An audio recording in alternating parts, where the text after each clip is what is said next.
Hi guys, welcome back to our channel. இந்த வீடியோவில் நம்ம பார்த்துட்டு இருக்கிறது வந்து 1000 rupees வந்து 3 monthஸில் சேவ் பண்ணிட்டு சேலஞ்ச் தான் பார்த்துட்ருக்கோம்.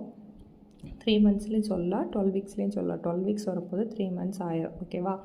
இன்றைக்கி வந்து நம்மக்கிட்ட 170 rupees இருக்குது. அந்த அமௌண்ட்டை 160 rupees இருக்குது. அந்த ருப்பீஸை ஸ்டஃப் பண்ணலான் இருக்கேன்.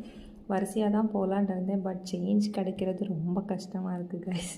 சேஞ்சே கிடைக்க மாட்டேங்க சேலஞ்ச் பண்ணுறது. ஸோ என்ன பண்ணலான்னு நினச்சேன்னா 60 rupees-யும் 100 rupees இருக்கிறதையும் ரேண்டமாகவே ஸ்டஃப் பண்ணிடலாம் அப்படின்னு நினச்சிட்டேன். அதாவது கவுண்ட் பண்ணோன்னா நம்ம எந்த காலம்னு சொல்லிட்டு தெரிஞ்சிடும்ல, அப்போ அதுக்குள்ளே ஸ்டஃப் பண்ணிடலாம் அப்படின்னு சொல்லிட்டு பிளான் பண்ணியிருக்கேன்.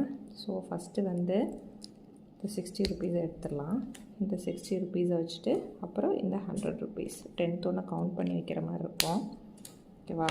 இந்த இருக்கட்டு ஃபஸ்ட்டு இதில் 60 rupees வச்சிடலாமா?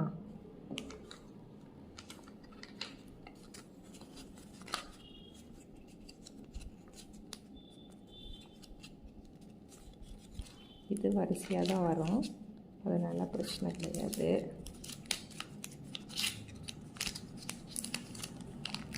இதை கமத்தி வச்சுருக்கேன் பாரு.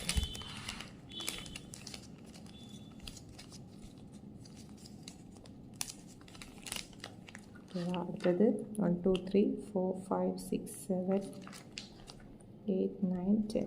ஸோ இதில் தான் 10 வரும். இதில் தான் இருக்குது. இருக்க இடத்துல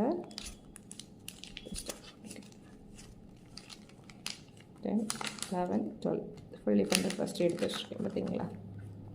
ஸோ நம்ம வந்து கரெக்டாக ஸ்டஃப் பண்ணிட்டோம். Bye guys.